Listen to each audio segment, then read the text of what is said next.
Fortis अस्पताल मोहाली ने neuro care के क्षेत्र में एक बड़ी उपलब्धि हासिल करते हुए क्षेत्र की पहली अत्याधुनिक बायोप्लेन न्यूरो कैथ लैब का शुभारंभ किया। इस नई सुविधा से स्ट्रोक, एन्यूरिज्म और अन्य जटिल न्यूरोलॉजिकल बीमारियों के इलाज में तेज और अधिक सटीक निदान संभव हो सकेगा। अस्पताल प्रबंधन के अनुसार यह बायोप्लेन न्यूरो कैथ लैब अत्याधुनिक इमेजिंग तकनीक से लैस है, जिसमें एक साथ दो अलग अलग एंगल से हाई रिजोल्यूशन इमेजिंग की सुविधा मिलती है। इससे मस्तिष्क और रीढ़ की हड्डी की स्पष्ट और विस्तृत 3D तस्वीरें प्राप्त होती हैं, जिससे इलाज की प्रक्रिया अधिक प्रभावी हो जाती है। फोर्टिस अस्पताल मोहाली के विशेषज्ञ ने बताया कि इस सुविधा का सबसे बड़ा लाभ आपातकालीन स्ट्रोक मरीजों को मिलेगा। इमरजेंसी विभाग से मरीज को सीधे कैथ लैब में ले जाकर तुरंत जांच और इलाज शुरू किया जा सकेगा, जिससे कीमती समय की बचत होगी। ऐसे ही स्ट्रोक में भी, स्ट्रोक का मतलब है कि ब्रेन की ब्लड सप्लाई बंद हो गई या कम हो गई और ब्रेन के सेल्स डेड होने स्टार्ट हो गए, खत्म होने स्टार्ट हो गए। तो अगर उसको जल्दी नहीं मिलेगा तो ब्रेन को ट्रीटमेंट के बावजूद भी सेव नहीं होगा या बहुत एक्सट्रीम केसेस में जान भी जा सकती है। सो ऐसे केसेस में हमें कुछ ऐसा इक्विपमेंट चाहिए जिससे हम ब्रेन के अंदर देख के जहाँ पे भी ब्लॉकेज है उसको रिमूव कर सके और बड़े कम टाइम में रिमूव कर सके।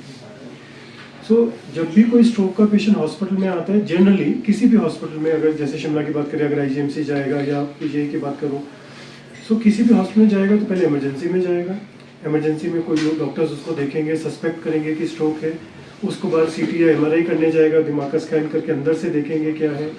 अगर लगता है कि क्लॉट है तो क्लॉट निकालने के लिए फिर वो कैथ लैब में जाएगा, कैथ लैब में क्लॉट निकालेंगे और उसके बाद फिर वो आईसीयू में जाएगा। तो नॉर्मली ये सारे स्टेप्स हर एक हॉस्पिटल में होते हैं। लेकिन इस सारे केस में 2 से 3 घंटे या 4 घंटे, कभी कभी 5-6 घंटे भी लगते हैं कि सीटी स्कैन के लिए कहीं बाहर चला गया या एमआरआई की रिपोर्ट आने में बहुत डिले हो गई। तो हम चाहते हैं कि जितना कम टाइम हो पेशेंट के हॉस्पिटल आने और ट्रीटमेंट होने के बीच में, उतना पेशेंट के लिए बेहतर है। उसके लिए फोर्टिस हॉस्पिटल ने लेट लास्ट ईयर एक मशीन लगाई जिसे हम बाईप्लेन न्यूरो कैथ लैब बोलते हैं। एक इसका छोटा सा एक वीडियो है, एक बार आप ये देखें फिर ये क्या चीज़ है मैं अब बात करूँगा।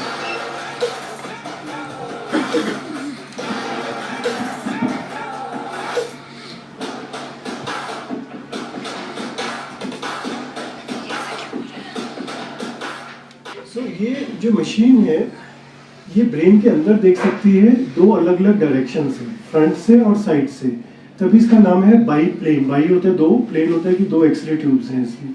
ये बहुत ही लेटेस्ट या अत्याधुनिक मशीन है जिससे हम ब्रेन के अंदर देख सकते हैं और इमेज क्लैरिटी इतनी ज़्यादा है कि बहुत छोटी छोटी जो ब्रेन की नसें हैं, 2 मिलीमीटर या उससे भी छोटी नसें, उनको देख सकते हैं और उसमें अगर ब्लॉकेज है तो जो भी हमारी टेक्निक्स हैं जिससे हम ब्लॉकेज रिमूव करते हैं वो कर सकते हैं। ये एक इसका फ़ायदा है कि नॉर्मल जो मशीन्स हैं जो यहाँ पे भी हैं, शिमला में है, 1-2 जगह ही है, बहुत ज़्यादा जगह नहीं है। हिमाचल में आई डोंट थिंक कि बहुत जगह पे कैथ लैब्स हैं, लेकिन जहाँ पे भी है वो सिंगल प्लेन कैथ लैब है। यहाँ पे अगर आप देखें सिंगल प्लेन कैथ लैब में एक सिंगल ट्यूब होती है, लेकिन इसमें एक ट्यूब ऊपर है और एक साइड पे है, तो हम ब्रेन को 3D फॉर्म में देख सकते हैं। और ये आप सब लोग समझते हैं कि कोई भी चीज़ अगर हम 3D में देखते हैं तो क्लैरिटी बहुत ज़्यादा मिलती है। जैसे मूवीज़ देखते हैं, आजकल 3D मूवीज़ बनती है, तो जो नॉर्मल मूवी देखते हो वर्सेस 3D देखते हो तो 3D में ज़्यादा अच्छे से दिखता है।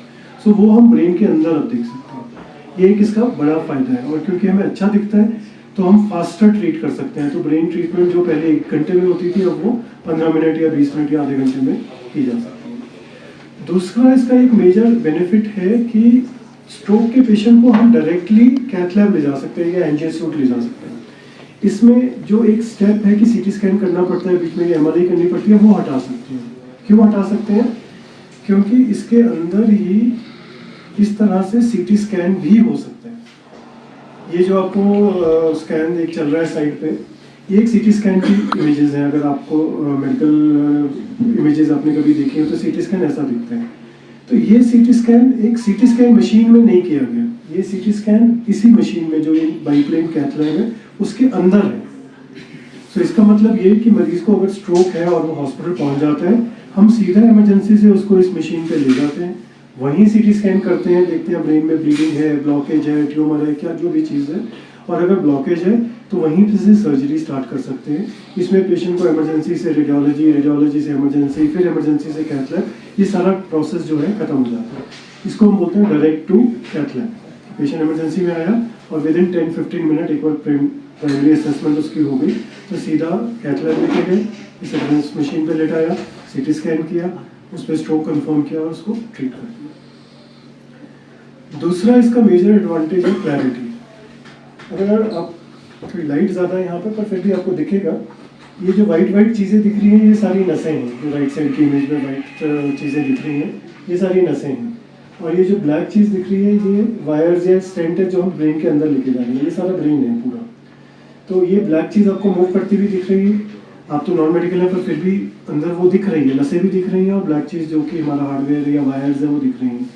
सो ये पहले पॉसिबल नहीं था। पहले ये सिर्फ हार्ट के लिए पॉसिबल था। हार्ट में स्टेंटिंग, आपको पता है एंजियोप्लास्टी होती है, स्टेंटिंग होती है, तो हार्ट की नसें थोड़ी बड़ी होती हैं और जानना बड़ा आसान है क्योंकि यहाँ से टांग से गए सीधा हार्ट में चले गए। पर ब्रेन के अंदर जाके छोटी नसों को देखना, उनके अंदर काम करना, वो इस तरह की जो मॉडर्न मशीन्स है उसकी वजह से ही पॉसिबल हो पाया है।